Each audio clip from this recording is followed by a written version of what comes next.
आप सभी को मेरा प्रणाम, अभिनंदन। योग दर्शन के समाधि पाठ के 28वें सूत्र की आज चर्चा करेंगे। सूत्र है तज्जपस तदर्थ भावना। तज्जप मतलब उस ओम का जप या उच्चारण, तदर्थ भावना उसके भाव के साथ मनन करना चाहिए। तो यह सूत्र पिछले सूत्र से जुड़ा हुआ है। पिछले सूत्रों में हमने क्या देखा था? ईश्वर की जो 24, 25 और 26वां सूत्र था, उसमें ईश्वर की महिमा देखी थी, उसके स्वरूप को देखा था, उसके गुणों को देखा था। और 27वें सूत्र में उसका बोले जाने वाला नाम ओम है, ये देखा था हमने।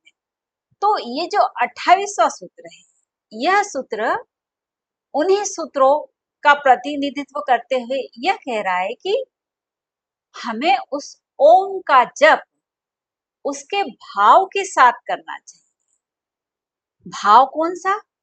जो 24वें और 25वें और 26वें सूत्र में कहा गया है।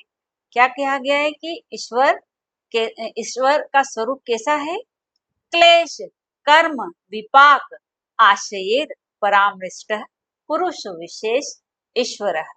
वह ईश्वर क्लेश रहित है, कर्म रहित है, विपाक मतलब कर्मों के फलों से रहित है, आशय मतलब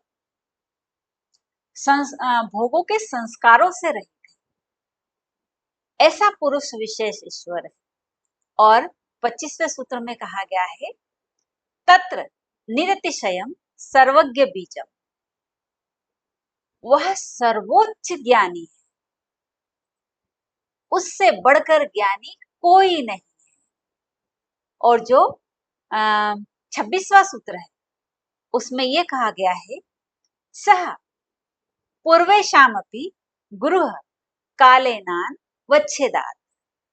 मतलब जो जो पूर्वज हैं, गुरुओं के भी जो गुरु हैं, उन सब का गुरु है ईश्वर। क्यों? क्योंकि वह काल की सीमा से परे है और उसका बोले जाने वाला नाम तस्य वाचकः प्रणव, उसका बोले जाने वाला नाम प्रणव या ओमकार है। तो अगले ये जो सूत्र है 28वां सूत्र, यह कह रहा है कि उस ओम का जप कैसे करना चाहिए? तज्जपस तदर्थ भावना। ओम का जप जो विशेषता है ईश्वर की, उस भाव से चिंतन मनन करना चाहिए। आई होप आपको बहुत अच्छे से क्लियर होगा। करे योग, रहे निरोग, अभिनंदन।